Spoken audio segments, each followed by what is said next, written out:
Teatar Kabaret Tuzla, 21. TKT Fest, Dani akademskog teatra 2023.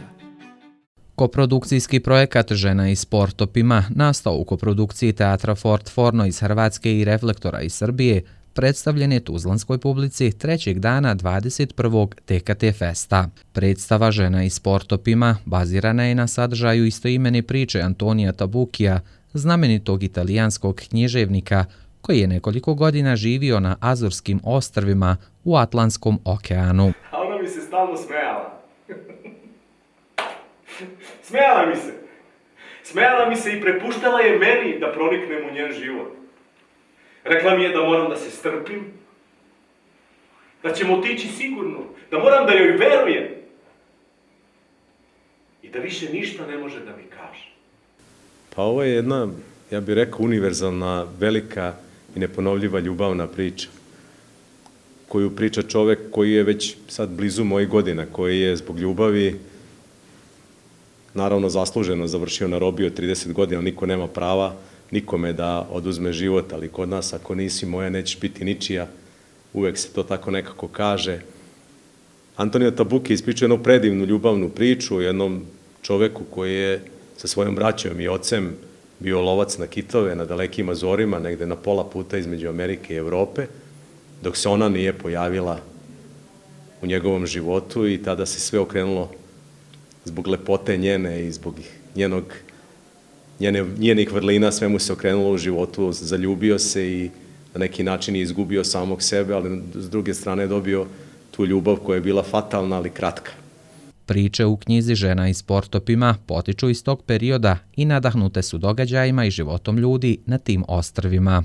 Eto i jedna ovakva tragična sudbina može da se ispriča kroz jednu pitku i lepu priču. I sam junak na neki način kaže nismo mi ono što jesmo, nego ono kako nas priča o nama odredi. I to je bio nekakav, kažem, osnovni povod da se pozabavimo tekstovima Antonija Tabukija. Dakle, istoimena knjiga Priče jeste osnova ove predstave i ja kao dramaturg sam se zaista trudio da ne odstupim od njegovog jezika jer je on toliko liričan, a i to je nešto što nam u poslednje vreme nedostaje sa scena, ti lirski tonovi, lirski prizvuci.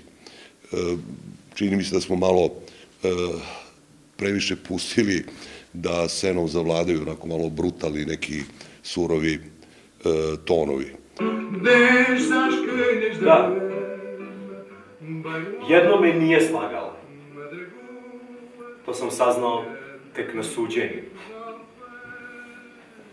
Zaista se zvala Jebora. Ako je to što biti.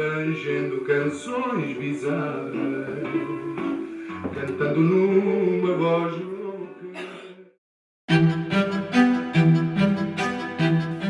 Pa u svakom slučaju predstava Žena i sport Opima djeluje na prvi pogled samo jedna ljubavna priča o kojoj jedan sada već čovjek u godinama, bivši lovac na kitove, sada fado pjevač u nekoj krčmi govori kao o neuzvraćenoj ljubavi za koju puno pati. Ali ona je mnogo više od toga.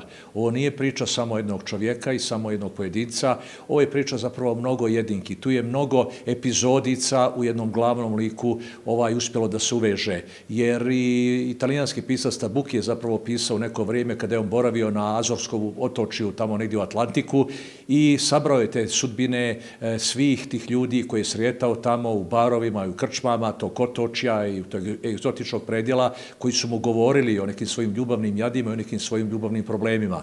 Međutim, kažem, ovo je mnogo više od jedne ljubavne priče iz razloga što na neki način ovo jeste vraćanje 1 cm u prošlost, nije to neko idolopoklonstvo prema prošlosti, prema nekim boljim vremenima, nego upravo pokušaj da se napravi jedna distanca od onoga što je savremeno, što je moderno, što je tehnologija, na jedan način kako se to doživljavalo u nekom ranijem vremenu u tako nekim egzotičnim mjestima. U nastavku ovogodišnjeg TKT Festa publika će moći pogledati predstavu Taksimetar u režiji Gorana Vojnovića, nastalu u koprodukciji Gradskog kazališta Mladih Vitez i Hrvatskog kazališta Travnik.